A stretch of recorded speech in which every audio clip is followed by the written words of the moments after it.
మీ అందరికీ వందనాలండి. దేవుడి ప్రేమ అన్నదే ఇటువంటిదో ఈరోజు వాక్యం ద్వారాగా దేవుడు మాట్లాడాడండి. స్త్రీ అన్నది ఎలా ఉండాలో, కుటుంబంలో ఎలా ఉండాలో, యజమాని పక్షాన్ని ఎలా ఉండాలో, బిడ్డల పక్షాన్ని ఎలా ఉండాలో దేవుడు మాట్లాడాడండి. ఒక స్త్రీ ఎలా బలపడుతుందో, దేనికి తగ్గింపుతో ఉండాలో, భర్తకి ఇంట్లో యజమానుడికి బిడ్డలకి కూడా ప్రతి విషయంలో లోబడి తగ్గింపుతోటి దీన మనసు కడిగి ఎలా ఉండాలో దేవుడు నాతో మాట్లాడాడండి.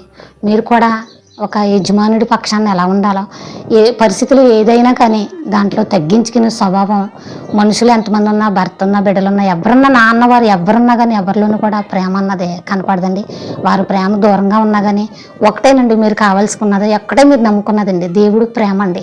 దేవుడు ఈరోజు మాట్లాడాడండి. దేవుడు ప్రేమనే మనం ఎక్కడ చూడగలం అంటే, ఎంత ప్రేమించేవారు ఎంత దూరం అయిపోయినా కానీ దేవుడు ప్రేమనే ఆయనలో వాక్యంలో మనం దేవుడు ప్రేమను మనం చూడగలిగితే కనుక అందరూ ప్రేమ ఆయనలోనే దొరుకుతుందండి. ఏంటంటే నా మట్టుకు నేనేనండి, నేను దేవుడి మీద దేవుళ్ళలోని ప్రేమను చూస్తూ బ్రతుకుతున్నాను తప్పనిచ్చి ఎవరి ప్రేమ దేవుళ్ళలో ఉన్న ప్రేమను మనం చూడలేమండి. మీరు కూడా కుటుంబం విషయంలో కానీ, భర్త విషయంలో కానీ, బంధువుల విషయంలో కానీ, లేక లోకంలో విషయంలో కానీ దుఃఖపడుతున్నారా? ఎవరు లేరని మీరు చింతించకండి. మనల్ని ప్రేమించే దేవుడు, నమ్మకమైన దేవుడు ఉన్నాడండి.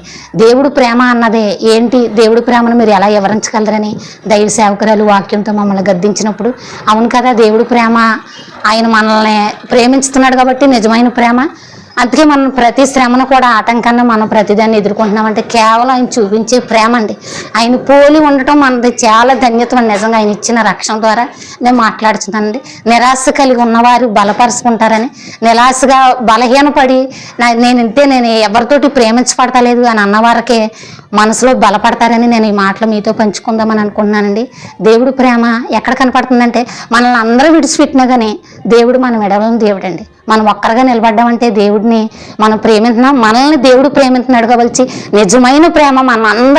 మనల్ని ఎవరైతే దూరపరుస్తున్నారో, మనం ఎవరి నుంచి అయితే విడిపోయామో, మనం ఎలాగైతే ఒంటరిగా బ్రతుకుతున్నామో నిజంగా దేవుడి మీద అప్పుడే అనుకుంటామండి. ఈరోజు దేవుడు వాక్యంతో మాట్లాడాడండి.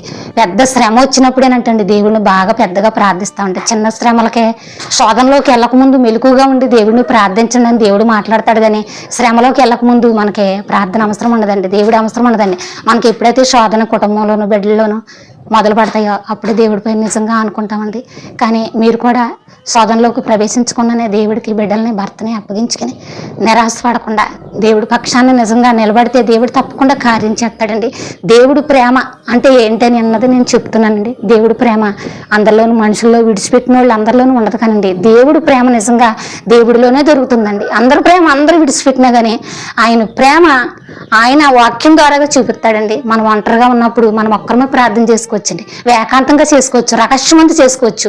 మనలో మనమే, మన పక్కన ఆయనే ఉన్నారని మనం మాట్లాడుకుంటూ ఉంటే ఎవరో వచ్చి మనం వాదార్చినట్టు కనపడుతుంటుంది. దేవుడి ప్రేమ అలా కూడా మనం చూడొచ్చని, ఎవరైతే ఒంటరిగా దుఃఖపడుతున్నారో వారందరినీ కూడా దేవుడి తట్టు బలపడి ఆయనలోనే దేవుడి ప్రేమను చూసుకోమని ఈ చిన్న మాటలు మీ హృదయాన్ని కూడా బలపరిచి, మీరు ఎవరైతే ఒంటరిగా దుఃఖపడుతున్నారో దేవుడు అందుని బలపరచమని ఈ చిన్న సాక్ష్యం దేవుడు దీవించను కాక.